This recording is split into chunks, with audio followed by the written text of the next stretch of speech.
وإذا أوجب أحد المتعاقدين البيع فالآخر بالخيار.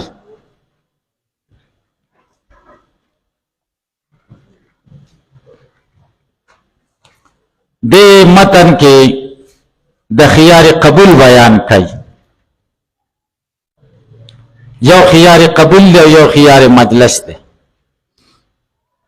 خيار قبول دی ته وایي ما اعلان وکړه کدا کتاب په 200 روپۍ خرڅوم، دې ته اجابه وایي ما ایجاب وکړ. شو ایجاب شو. نو دا نه ده چې ممتاز به اخلي بد ده شو، نه دته اختیار دی. خوخه ده چې اخلي او کني اخلي، دا د خپل خوخه ده، په د جبر نشته. دا نه ده چې زما د ایجاب سره په د لازم شي، بلکې دته خيار شته د قبول او د رد. وای زما شخو شي او کوی نه اخلم نو بس نه به اخلي، دته خيار قبول وای. وإذا أوجب چکل ایجاب کو احد المتعاقدين یو د دو متعاقدینو البيع د بيع یاداره چې دو ویلي چې دا کتاب ما ته په 200 روپۍ راکړه، دا ایجاب من جانب المشتری وشو، نو بای ته خيار دی چې ټیک ده نو بس خبره خلاص شو او نه در کوم رد اختیار ما ته دی، الکه دې ته خيار قبول وای. انشاء کچته خو فل اخر بالخيار دا بل په اختیار کې ده. انشاء قبله په مجلس که خوخي قبول دي کې په مجلس کې، و انشاء کچته خوخي رده رد دي کې، وهذا خيار القبول دي ته خيار قبول وای. دي ته سوي خيار قبول وای، د قبل دو خيار. ولی دا خيار قبول ورته ولې دي؟ خيار قبول دته زکه ده کدته خيار ملاو نشي نو په دغه حکم د عقد راشي چې ملک دی بغیر د رضا نه. الکه دا کتاب په 200 روپۍ خرڅوم او دته پکې خيار نه، نو بیا به د دې عقد حکم به په دراشي. عقد حکم شه دی ملک به د تراشي بغیر د رضا نه، دا خو بیا نه شو. ځکه بیا کې خو رضا ضروري ده کړه، ترازی د طرفین خو پکې رانه لکه الکه په مسله پوه شي. لانه دا دلیل دی د خيار، لانه لو لم يثبت له الخيار کچته ثابت نشي دلته خيار يلزمه لازم بشي په باندې حکم د عقد من غیر رضا. حکم د عقد په بدل لازم شي چې ملک دی بغیر د رضا نه، بیا خو بیا نه شو ترازی پکې رانه الکه په پوه شي.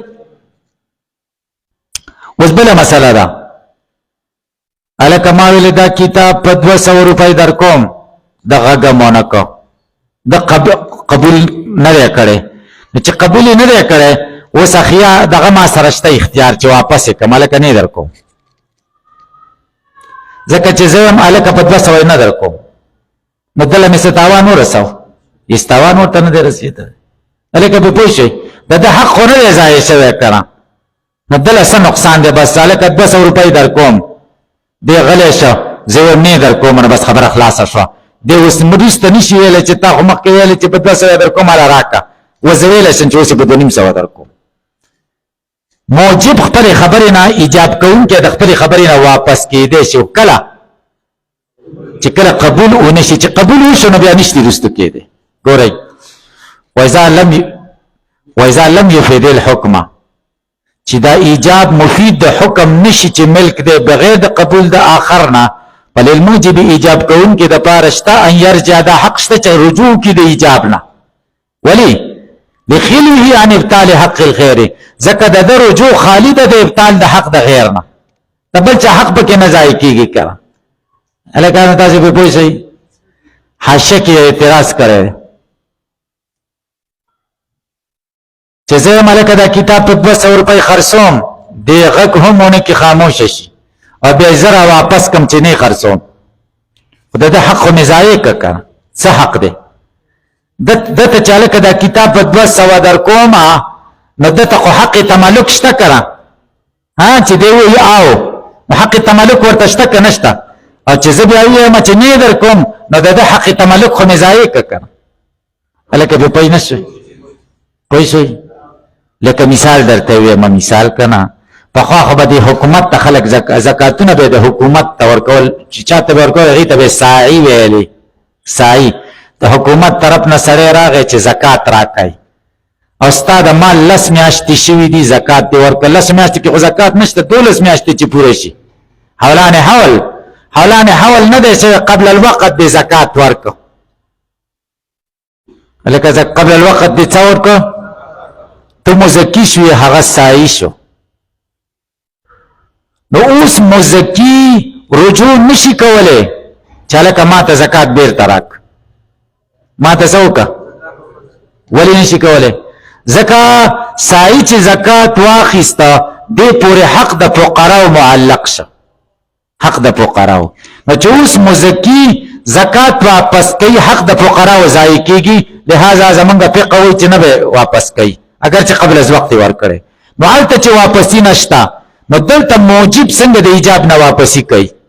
دلته هم د حق تملک ضایع کیږي کنه. الکه سوال باندې پوه نه شئ، تاسو به جواب وکړئ چې زه موجب یم ما ایجاب وکړو، نو نابدیعه زما د ملک نه ووته، نو زما ته د دې مبیعي باندې ملک ثابت، ما ته په دې مبیعي حقیقت الملک ثابت دی او دته حق التملک ثابت دی. نو حقیقت دا اقوا ده د حق نه، حقیقت څه ده؟ اقوا ده د حق نه. الکه به پوه شي کې به پوه نشي. او الته د زکات په مسله کې چې مزکی ساعي ته زکات ورکړه، نو حقیقت ملک د مزکی نه نقل شچاته ساعي ته. اوس مزکی سره حقیقت نشته، نو څنګه رجوع کی؟ حقیقت ملک ور سره پاتې نشه کنه. حقیقت ملک خو تاسو ولې جیب نه پیسې راوېستې او ساعي ته ورکړي، حقیقت د ملک هغه ته لاړه. نو د حق د فقیر سره په څه مقابله کوي؟ عادت خو موجب د حق دغه سره چې کوم د مشتری سره د حق تملک سره مقابله په حقیقت الملک کوي کرا. الکه تاسو په دې مسله پوه شئ. نو لخلوه ځکه دا خالد د رجوع د ابطال د حق د غیر نه. خو ما ته وګونی سي، ما ته وګونی سي چې زه یم الکه دا کتاب په 200 روپۍ در کوم، ګنټه دونه چې دی غږم نه کوي او مجلس لا نه دی پاسېدلی، نه زه پاسېدلی ما د مجلس کې ګنټه بعد وویل چې ټیک ده، بس صحیح شو. د مجلس کې اختیار دی، که دی پاسېد هغه ځای پورې لاړ یا زه پاسېدم هغه ځای پورې لاړم، بس هغه خبره خلاصه شوه. زه لاړم بېرته رالم، دی وایي راکړه به 200 زه نه خرڅوم، 2.5 ویلی شم، زما ایجاب ضایع شه. هلکه پرې پوه شوئ دا قبول تر کومې پورې دی؟ منحصر دی تر مجلسه پورې. وانما اوس مجلسه پورې ولې دی؟ یلکانو مجلسه پورې ذکر ما ته وګونیسئ چې دا مجلس اگر چې متفرق سیزونه دي، متفرق وخت پکې راځي، کله سړی غب لګي، کله مسلې کوي، کله ذکر کوي، کله یو څه کوي، کله قصه گویی کوي، کله یو بل نه د مسلو ته پوښتنه کوي، متفرقات دي.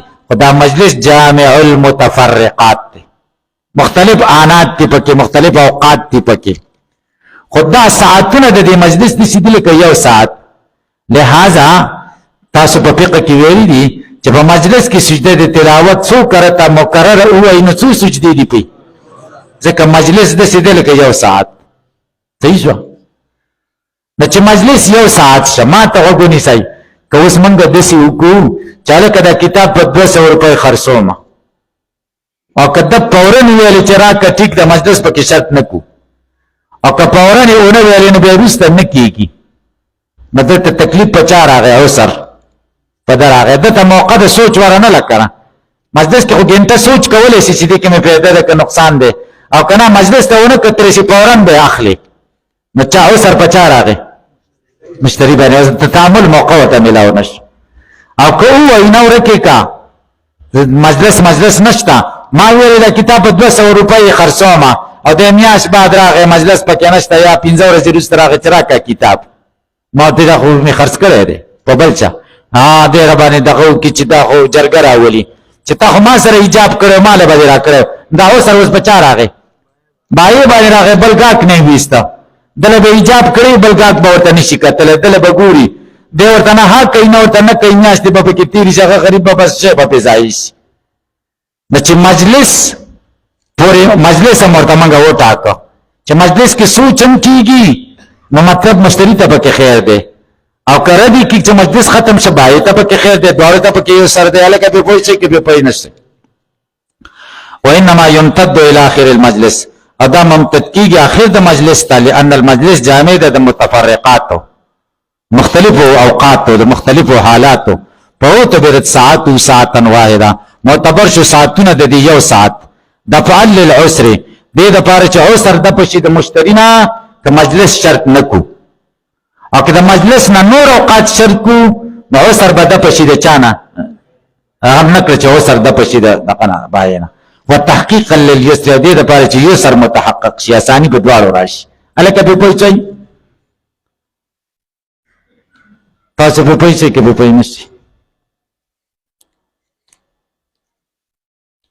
الکه مجلس نه چې سره پاسې دنو خبره ختم شي والکتاب کالخطاب کتاب کالخطاب ته او کذل ارسال دو خبرې دي ما خطوری کو ممتاز لمه خطوری کو چې الکه دا کتاب د هدايه ما سره د 200 روپے خرڅوم که خو خدي وایخله دا کتاب یې طالب لور کو چې دا د لور کا دا خط چې د لور رسیدو د مجلس کې خط پړاو کو کدی مجلس کې ویل چې قبول ته نو ټیک ده او کدی مجلس کې ویل چې قبول نکا او بس مجلس برخاستنه بس بیا خبره خلاصه شو کاتب بیا رجوع کولای شي چې په 200 نه خرڅو الکه په پوښتنه مجلس د اصول د کتاب یا کتاب نه ونه لګا خط سره نه ولېګا الکه ممتاز ته د کتاب په 200 روپے خرڅوم نو د ها نه کول نو که مجلس کې ها نه وکړه ټیک ده که مجلس کې ونه کړه بس بیا حق نشته الکه په پوښي والکتاب کالخطاب کتاب د سیده لکه مخامخ خبرو کې مجلس شرط نو کتاب کې مجلس شرط وکذل ارسال همدارنګه ارسال سړی لېګل هغه د سیده لکه خطاب حتی او تبر مجلس بلوغ الكتاب ودائر معتبر د مجلس د کتاب در رسیدلو د خط در رسیدلو مجلس ادا د پیغام چې پیغام ورساو در رسیدلو د پیغام ورسید هغه مجلس کې قبول کړ ټیک دو که مجلس برخاست خبر اخلاص الکه دې پوری پوښتنه وليس له ان يقبل في بعض المبيع ولا ان يقبل المشترى ببعض الثمن یلکه زما دو کتاب دی یلکه دا دو کتاب به 100 روپے خرڅوم پسوی خرڅوم نو ممتاز ملک صاحب راته یو کتاب مال په 1500 راک نو د پاره ما د پاره دا لازم نه دي چې زه به یو په 1500 ورکوم ځکه چې تفرق د صفقې په مارازي قبل التمام تفرق د صفقې په مارازي معاملې را باندې جدا کی زه دواړه خرڅوم یو به مدادا دا یو کتاب خرڅوم لکه دا یو کتاب په 100 روپے خرڅوم نو دا وی دا یو کتاب په 1500 راکا نظر مکلف نه مې چې په 1500 به کوم نه په ما دا تکلیف شته چې زه په مبيعه کې کمه راولم نه باندې دا تکلیف شته چې سامان کې کمه راولم که په خپل خو خیر راولم به کني د خو خانه الکه په مسله تاسو پوه شئ وليس له نش ندی په د باندې بای د پاره ان يقبل في بعض المبيع چې بیا قبول کی په بعض مبيعه کې یو کتاب په 1500 راکا زه 2000 خرڅوم دا بدل لازم ندی خود دا چې په پوښي ولا ان يقبل المشترى او نه دا چې قبول کی مبيعه په بعض سامان سره زه مبيعه د یو کتاب د په 100 روپے خرڅوم په دا به ما لازم ندی چې ډیر راته وي په 1500 راکا زه به ورغورځوم چې واخله دا په ما لازم ندی ان يقبل المشترى چې قبلې به مبيعه په بعض سامان سره قیمت د مبيعه په بعض سامان سره به مشترک قبلې مبيعه په بعض سامان په بدل کې قبلې مبيعه به ورکړي او بعض سامان به تیخ ولی لعدم رضا الاخر ځکه بل راضی نه دی به تفرق صفقه به دغه شي صفقه سره کې دي ته په خاطر چې به یو لاس ورک لاس راک صفقه لاس د بل لاس سره ملاول ودلته معامله مراد الا اذا بينا ثمن كل واحد مگر که بیان کې پیسې د هر یو لانه صفقات ځکه دا مختلف دي معاملې دي معنا څنګه الکه دو کتاب دي په 1000 یو کتاب په 1500 روپۍ یو کتاب په 2 روپۍ بیا دی وایي یو ما ته په 1500 راکړه نو بس بیا زه مجبور یم چې ورکوم. تاسې داسې خو هغې کې هم بیا ګورئ ډېر دغه دی تفصیل پکې دی. تفصیل دار 2 کتابه په 1000 روپۍ خرڅوم، دا یو کتاب په 1500 خرڅوم، دا بل کتاب هم په 1500 خرڅوم، د هر یو سره به د بیع عیله پزوای. ابيع هذا ب10 وابيع هذا ب10 داسې به ورسره وایي، یا ابيع هذا ب500 وابيع هذا ب500. ځکه دا داسې شو لکه صفقات چې شي معنن، لکه معاملې جدا جدا شي، تفرق د صفقې په بایو نه راځي. وأيهما قام عن المجلس قبل قبول بطل الإيجاب.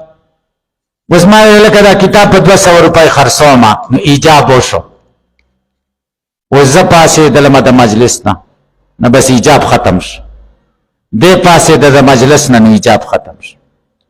وأيهما قام عن المجلس چې کوم یو پاڅېده د مجلس نه، دې پورې پوه شئ نو یلکه مطلق قیام دی او که قیام د ذهاب دی. بعضی وی مطلق قیام دی او بعضی وی قیام د ذهاب دی، ځکه قیام د ذهاب دلیل د اعراض دی، مطلق قیام خو دلیل د اعراض نه دی. کله سره ملای شخه شي ودرېږي، هلکه په پوه شئ دا یوه مسله شو. او دویمه مسله دا ده چې که کم کار پسې لاړ شي، ایمرجنسي سره کار واقع شي، دلته دی وایي دا کتاب په 200 روپۍ خرڅوم او دلته په دې یانۍ کې چې کوم دی ماشوم ورځېږي او دی ورمنډه کړي، دا قیام لحاجتین وشو.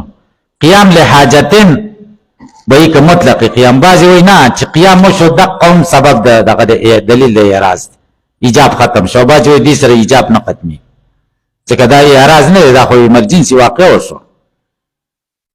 دې پورې پوه شئ. بله دا مسله ده چې صرف قیام نه دی، هر هغه څه چې دلیل د اعراض وي هغه ایجاب ختمي.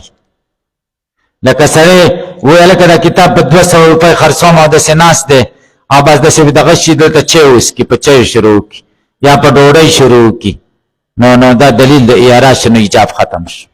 هلکه پې پوه شي که پې پوه نه شي، په بل کار باندې مشغول شي چې منافي وي د دې ایجاب سره، دا دلیل د اعراض دی. هلکه پې پوه شئ. یا لکانو ما ته لږ وګورئ، زه ویم دا کتاب په 200 روپۍ خرڅوم، دی ولاړ شي 2 قدمه واخلي او ما ته ووایي قبلتو، اوس دا کتاب د ده شو؟ نه د ده نه شو. سائل وایي په کار ده چې د ده شي، معترض وایي ولې د ده شي؟ ځکه ده چې قیام وکړو دا دلالت علی الاعراض، دا دلیل علی الاعراض دی، نو دا دلالت شو په اعراض باندې. او چې وایي قبلتو دا صراحت شو په قبلېدو باندې، نو صراحت خو اقوا دی د چا نه د دلالت نه. په کار ده چې دی پاڅېد او قبلتو یې ویلي چې دا بیعه تامه شي که نه، حال دا دی چې دا نه ده تامه. هلکه پې پوه شي. تاسو به جواب وکئ چې صراحت اقوا دی د دلالت نه په هغه وخت کې چې د صراحت او د دلالت مقابله راشي. دلته خو د صراحت او د دلالت مقابله راغلی نه ده، چې دی پاڅېدو اعراض ثابت شو. هلکه پې پوه شي چې ثابت شو، اعراض ثابت شو، نو فسخه راغله. څه راغله؟ فسخه. څه راغله؟ فسخه راغله. بس خبره خلاصه شوه که نه. نو مفسوخ قاعده به وروسته راشي، المفسوق لا تلحقه الاجازه، د مفسوخ پس اجازه نه راځي. یو شی چې فسخه شي د هغې پس اجازه نه راځي، ته اجازه ورکې، بلکې څه به کې بیا د اثر نو به بیه کې، اثر نو به ایجاب او قبول بیا کې. مخکې ایجاب چې فسخه شو د هغې نه وروسته اجازه نه راځي، مفسوخ پس اجازه نه راځي او د اجازې پس فسخه راځي په صورت د اقالې کې. نو چې ته پاڅېدې فسخه شو، خبره ایجاب فسخه شو، ختم شو، نو د دې پس اجازه نه راځي چې قبلتو که نه. هلکه بې مقابله خو نشته چې د صریح او د کې دغه د صریح او د دلالت سره چې کوم دی دغه. هلکه پې پوه شئ تاسې. لأن القيام دلیل الاعراض، ځکه چې قیام دلیل د اعراض دی، والرجوع دلیل د رجوع دی، وله ذلك او د د لپاره دا شته علامه ذکرنا چې موږ دا ذکر کړ دا د دې بل سړي د لپاره د مشتری د لپاره دا شته چې موجب بای چې پاتې کی اعتراض کی او یا د بای د لپاره شته چې پاتې دا په صورت کې چې موجب څو کی مشتری الکه په پوي شي بس ته واذا حصل الاجاب صباح خيار مجلس خبره ده اختلافي ده زمونږ د شواهد